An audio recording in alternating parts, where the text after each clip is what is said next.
Welcome to my channel, where I talk about my favorite thing in the world, voiceover. Today, we are going to be talking about one of my favorite things of all time, storytelling, and how it applies to voice acting. We're going to be talking about creating your own characters, and from there, creating skits, monologues, and maybe even a TV series or a feature film. You never know. Okay, so let's get started. As a writer, I believe it's very important to have a creative workspace. First of all, do not tell yourself that you can only write at your desk or whatever area it is. Great ideas happen anywhere, and just because you're not at the right place doesn't mean that it's not the right time. So for instance, as we're going to talk about in a little bit, journals. You just keep that with you too. Or if you're at a coffee shop or you have a receipt in your car or you have I keep Post-its in my bag, you can write it down. You can be arts and craftsy and you can tape it into your journal later. Don't miss out on good ideas because of bad timing. All right, so now that's settled, we're going to be talking about the actual workspace. First of all, it should be very clean and organized. This is just what I believe. We're going to just talk about what I do and how it's beneficial to me. Everybody is different. So in my nice little creative nook at home, I have a nice desk that has different compartments. On the compartments on the underneath, I have my voice acting journals. So all my ideas, like one of these journals, one that I have for skits, one that I have for my planner and my journal, and my personal journal, and also where all my pens and pencils are. So I'm able, whether I'm on my bed or whether I'm in my desk chair, I'm able to reach it and just write some ideas down. Also, I have underneath my desk a little table where I put all of my voice acting textbooks.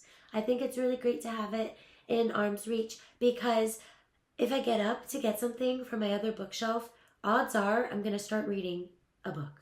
I'm going to start doing something else that's not voice acting, because although voice acting is one of my favorite things in the world, I really find it hard to focus sometimes. Okay, so it's good for me to have everything around me. So then, moving on, we're going to have the materials. So I prefer pens, but you can use pencils. I also really like colors. I really think it's good to have a highlighter or different colored markers so you can break up your writing and kind of organize it a little bit. Because if you're anything like me, the brainstorming process is very chaotic. So in addition to pens, pencils, and Post-its, I really like to have a lot of inspiration around me. So whether it's at my workspace, I like to write affirmations, and as well as different pictures of family and friends and my babies, my pets. Also to have different like movie posters and stuff. Anything that inspires me. I also write notes to myself. I say, there's one that says, "Dear little miss, I want to give up Sammy. What do you think you're doing? You're made to be a voice actor. Do you really think you're going to quit now after everything? No." And then I look at it and I'm like, yeah, because I'm very stubborn. Who am I going to listen to? Most often, myself. So I found that to be very, very helpful. So there's also, we're going to talk about it in the next video, the 10th video of this series, about health of a voice actor. We're going to go about mental health, and I'm going to go a lot into positive affirmations. So if you really like that or if you're curious about that, please stay tuned. Okay, so we're going to be talking about the creative workspace again. We're going to just simplify that again. We're going to say that it is an inspirational, organized workspace that has everything you need within arm's reach. But to remember, you don't need to be there in order to write. You can be anywhere and write it again there later. Also, I really am excited to talk about the next part. So it's going to be the brainstorming phase. For me, I call it brain goo. So it starts in a couple different ways. For example, I have my journal here today, as always, covered in a bunch of stickers because that's fun. And I'm going to go over how I brainstormed for this episode, so you can see how it works in real time. Also, we're going to definitely see how it applies to characters too. So for this beginning of the brainstorming stage, I wrote writing your own material, and it has every single random idea that I came up with. Some of it has nothing to do with anything. One of them was a reminder to get me to do something. So it's very all over the place. That's good. It's going to be great. Do you remember The Artist's Way? If you didn't read it, it's okay. It's talking about being unstuck from being getting into your creativity. It's going to be uncomfortable. So that means it might be chaotic when you write it down. This is why we have highlighters. So when we move all of this random junk and not in an organized order, because when I do it splayed out like this, it also takes less pressure off of me to get a certain amount done rather than it be in a line. It's just how I work. So from there, you go in to do the other reason why Post-its are good. And it can remind you, see, it says honey and lemon. That's really good for your voice. We're going to be talking about that in the 10th episode too. Okay. So speaking of focusing, highlighters can help you notice the key points and themes in your writing. So for instance, here's another example. After that, the brainstorming kind of just goes into regular journaling. A lot of the time, my brainstorming starts with, I don't know what I'm going to talk about, or I really need to get this done, but I feel stuck. Sometimes I need to just vent and maybe complain a little bit, and that gets my creative juices flowing. So that works really well for me. So when we're going to brainstorm characters, what do you think we're going to talk about? It's going to be their personality and the world that they live in. So, first of all, vivid imagery. If you're not familiar with that, that's okay. It's my favorite thing. Besides, okay, there's a lot of favorite things I have, but oh my gosh, vivid imagery is amazing. So for me, I believe, like my definition of it is to describe literally everything you can about the character or whatever the topic is in order to bring my audience in to my imagination, because I can see it in my mind's eye. And it's all about bringing that to life through words and having other people understand it and see it to the level that I see it. So, vivid imagery. So, we're going to go over that in a second. So, we're going to do let's go over it right now. So, vivid imagery. First, let's do an example. We can do the green tree in the forest. So, talk about what kind of tree is it. It could be an oak tree, a willow tree, a redwood tree. It could be a tree that really doesn't exist in the Earth reality world. It could be a total fantasy, total sci-fi. Is it alive? Is the tree alive? Is it thriving? Why is the tree there? Why is the tree important? Why is the tree the focus of this whole thing? So we're going to figure out everything we can about that tree. So from there, we're going to figure out the type of tree it is and the whole vibe of the tree. Is it a strong tree, strong oak tree? My favorite is a willow tree that's nice, strong and broad with a touch of solemn sadness. Love that. Also, the green tree. It's a green tree. Okay. Is it all over green? Is the trunk green too? Could it be? That's not bad. What kind of green is it? Sage, evergreen, spearmint, emerald. I like to just go on Google and I like to say different shades of green, and then that whole list set up. A whole list comes up and I'm able to figure it out. So we're going to talk about that in the sense of, let's just keep going. So the green tree in the forest. So we have elaborated on the tree and the color. Then we can focus on the forest. Why are they even talking about the forest in the first place? Me. Why am I bringing it up? Why is it so important? What type of forest is it? If you know anything about me, it's either going to be very enchanted, fairy, really nice, or a little bit spooky. So you want to kind of see where the tree is. So from that, the green tree in the forest, that little tiny sentence, you're able to create a lot out of it. And first of all, why is the tree even there? What is the tree doing? And then you can take it even further. Who's looking at this tree? Who lives by this tree? What are the sounds around this tree? Is it like, everything, just obsess over everything in the sentence and you can elaborate it. So if you get stuck, that's a really good exercise that I use, because sometimes it can be completely natural and it'll just flow and it'll be really, really easy. And for me, that really boosts my ego. But the downside is when it's difficult, I want to give up. So when I do that exercise, that personally is what helps me. So we're going to be talking about then the character. So their personality, their physical description, and their likes, their mannerisms, dislikes, everything about them. Even if you think it's boring or unnecessary, include it. I believe that everything is important. So that's what I do. I write everything down. Just because I'm not going to use it in the moment doesn't mean that I'm not going to use it at all. For an example, I used my character Galdor. If you've seen my other episode, I talked about the goblin character that I've been doing since I was 10. I decided to create a whole dang TV series about that guy. So it all started from my demo reel. So from there, I learned more about the lobbying efforts that I'm going to go over soon. And so you never know where things are going to go. So once I get an agent, it's on. Everyone will be able to see it.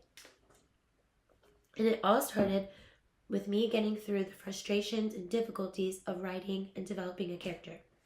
Because it's very fun, but it can be very taxing too. So just take care of yourself. I have to make sure that I rest. Okay, so anyways, we're going to be talking about the description of the character. We talked about the physical description and personality. We'll also talk about their motives and their life goals.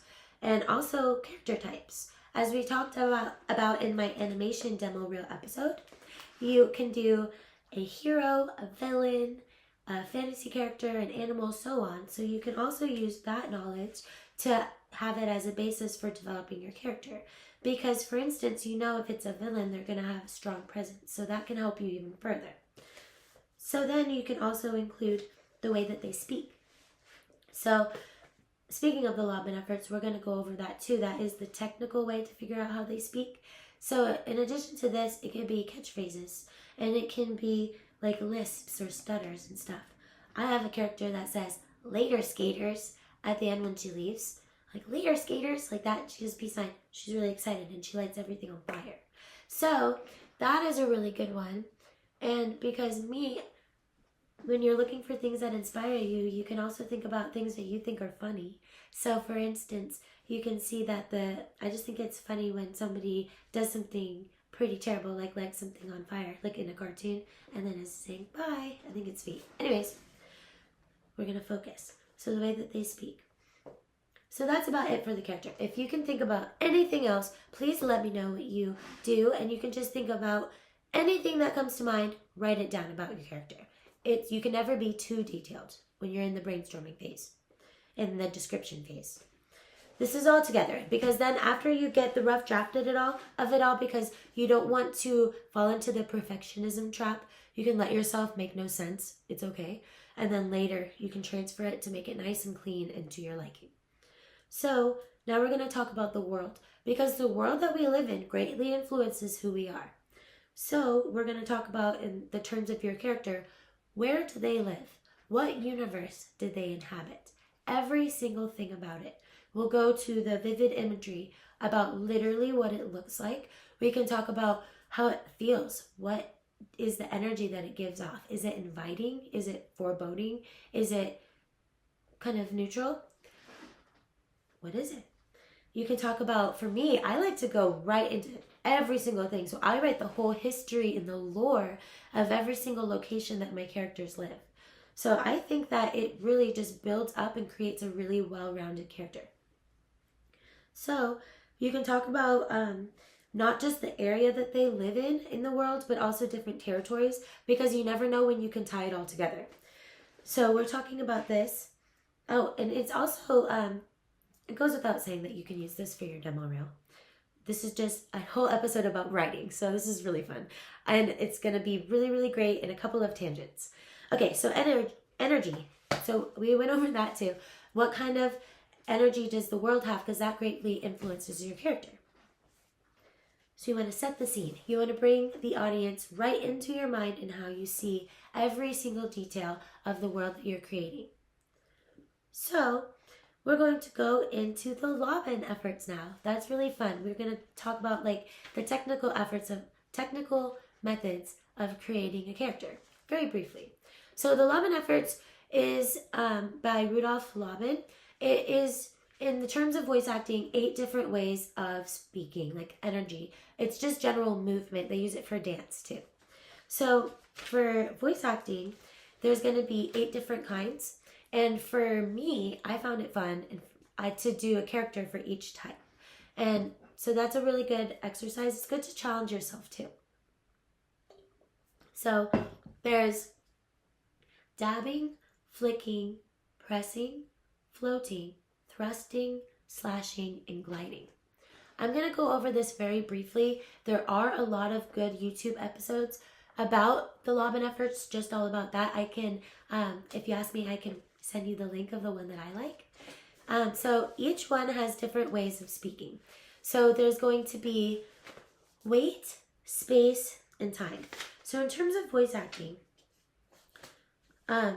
weight means the force or pressure behind the voice in the presence. So if you have a strong weight, it's going to be more of a strong presence, more of a hero or of a villain or a very A-type personality, a really go-getter, someone who just wants to get things done and gets attention in one case.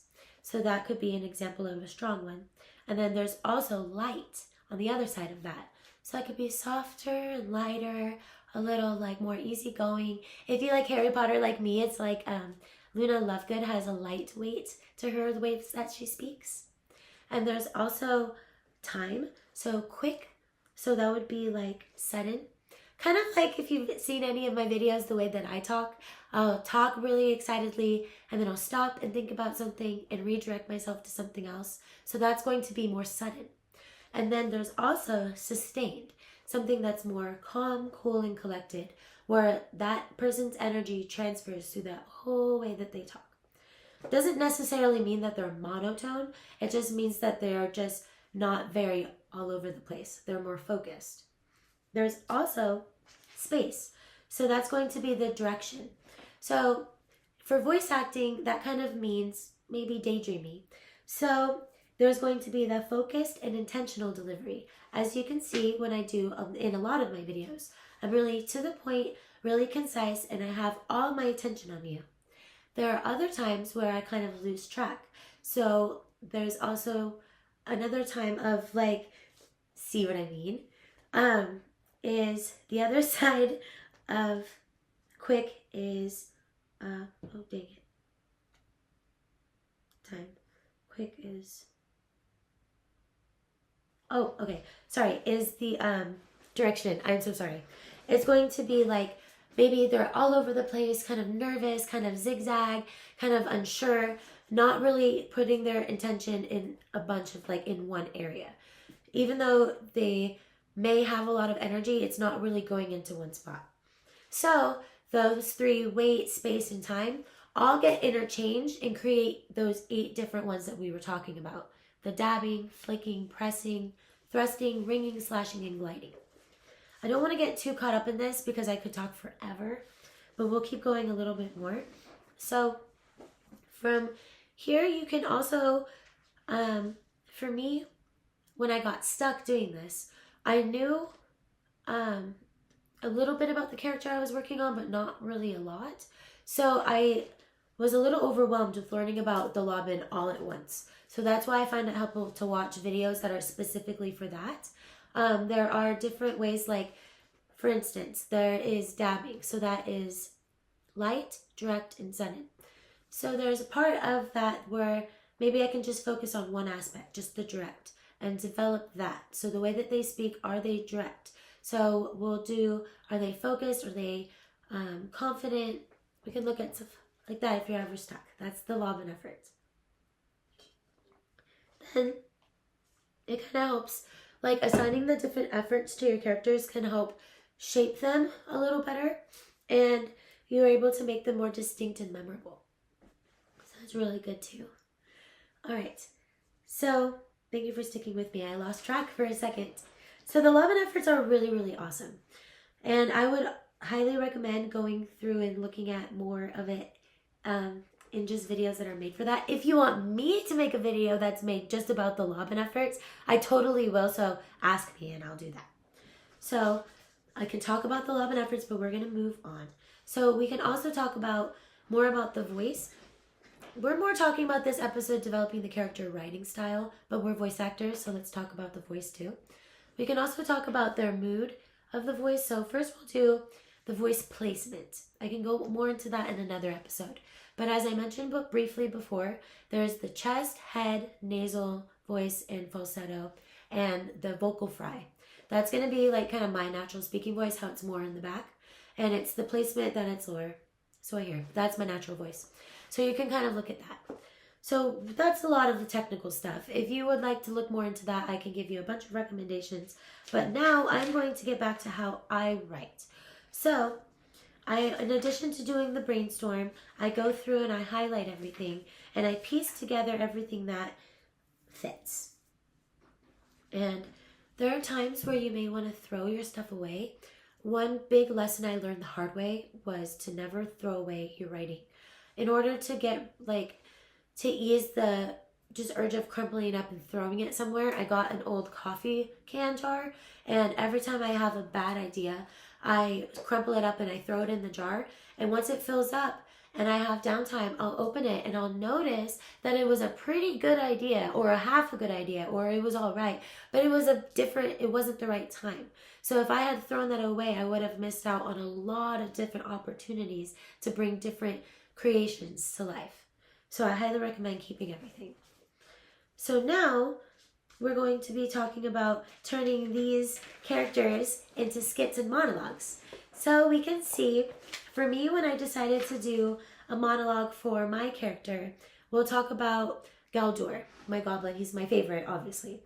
So in his storyline, he has this main goal that he's trying to achieve. And I decided to have, I thought of, okay, so first of all, I figured out all of his qualities. He is strong, he is loyal, he is smart, he is patient, and he's very quirky, and he is very innovative and really thinks outside of the box. So once I had the basis of who he is, I was able to see how would he approach getting the thing that he wants. In this instance, it's, let's say, a big light. So in the monologue, I was able to take the qualities that I knew about Galdur and put it in a situation that I would just daydream. So imagine what your character would be doing and start with there. So if you don't already like to write your own stuff, you can just focus on one character at a time. And then as you keep going, you can talk about how they interact with another character. And we could talk about voice change later on too. But also when you do a monologue, you are talking to somebody else. So just because it's not a character that they'll see on the screen doesn't mean that they're not there. So that's good. Also, we are going to be talking about, the skit. So just imagine, it's patience is key.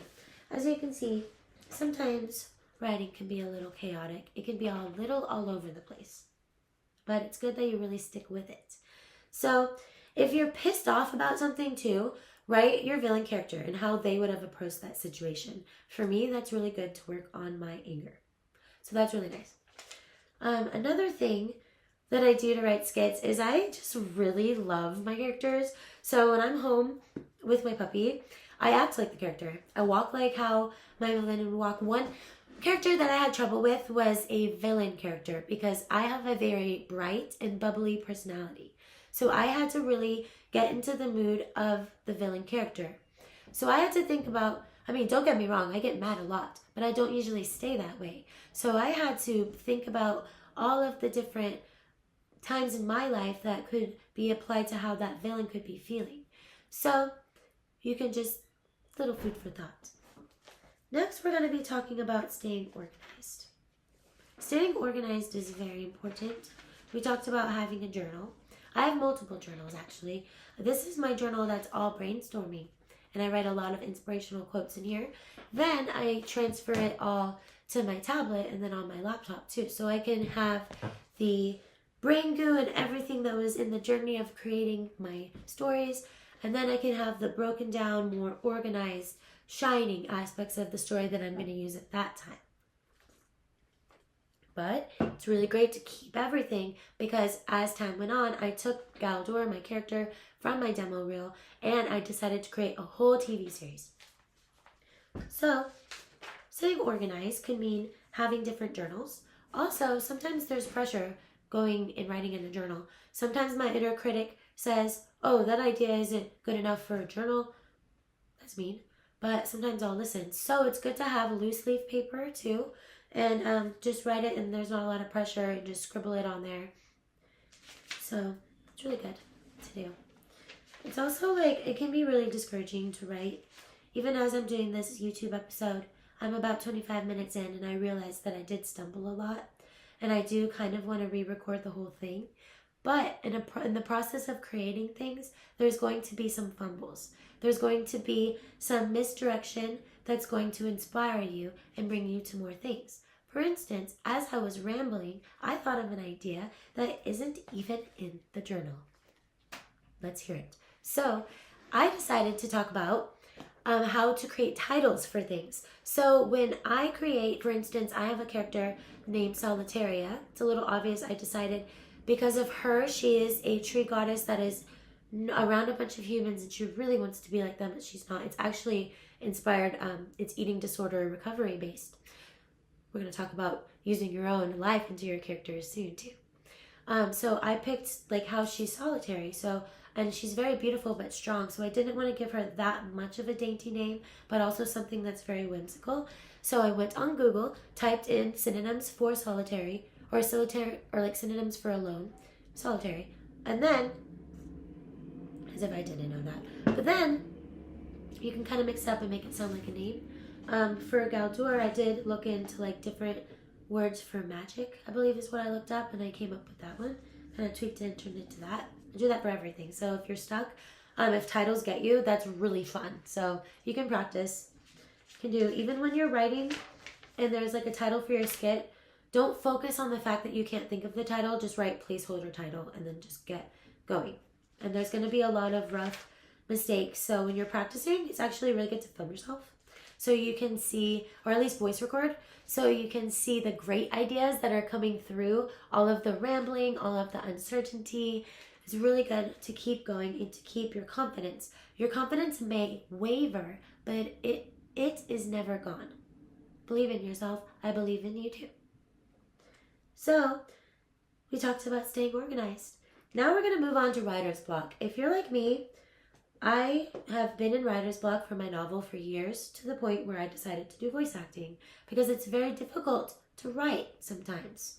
Very difficult, especially if you are using any of your past experiences and any parts of your spirit and soul into your writing. It can take a lot out of you. So for me, I'm able to do really in-depth characters, like I mentioned, for my eating disorder, only because I go to therapy every week. So I'm able to process the emotions that brings up. So it's really helpful. In writer's block, one time I met my favorite band, Blue October, and they had a meet and greet. And I raised my hand and I asked a question and I said, "What do you do when you're in writer's block?" And Justin Furstenfeld looked me in the eye and said, "Writer's block? There's no such thing as writer's block." Stunned. Come on. There has to be. There's been times for me where I've just told myself I can't. So he must have seen my puzzled look, because he continued to say, as long as he carves out a certain amount of time, whether it's a good idea or a bad idea, just like I'm saying, you just carve him out a certain amount of time, you're going to get into the process of writing consistently. Also, if you like to read and write too, Stephen King is incredible. He has a book called Stephen King on Writing. That book is amazing, so that could be really helpful too for voice acting and books and whatever you want to write. So in writer's block, for me, sometimes I cry, to be honest. It's very frustrating.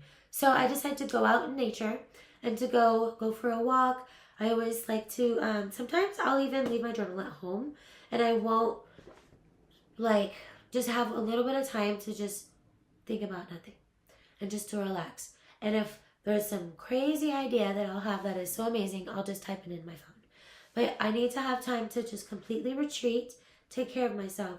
Because when you try super, super hard without resting and taking care of yourself, your characters, or my characters, don't turn out as good compared to when I do rest and learn to when to retreat. So, writer's block can be very frustrating. So, there is also, for me, you can get inspiration from other mediums too. So, I also play guitar, and I'm going to get back into the keyboard too. So that can be inspiring. And also you can watch movies, you can try new foods, you can learn cooking new things or baking, you can paint, crochet, you can do other creative things that bring you joy that will maybe not be voice acting right now in this instant, but learning from that and taking inspiration and rest from that will really make a difference and improve the characters that you're writing. Because for me, when I'm writing about a character, it's always all about me. So it's some aspect of myself. Because for me, it's truthful acting. I have to figure out what I can relate to and how I can make it so passionate. So later on, I'm going to do a YouTube about all of the characters I've recorded too. So stay tuned for that. That'll be really good. So it's good to have other means for inspiration, stuff like that. So that was a lot of fun. Thank you for sticking with me through all the rambling and all of my excitement. I really love talking about characters. I did kind of go on tangents, so if there's anything that you think that I missed, please write it in a comment and let me know.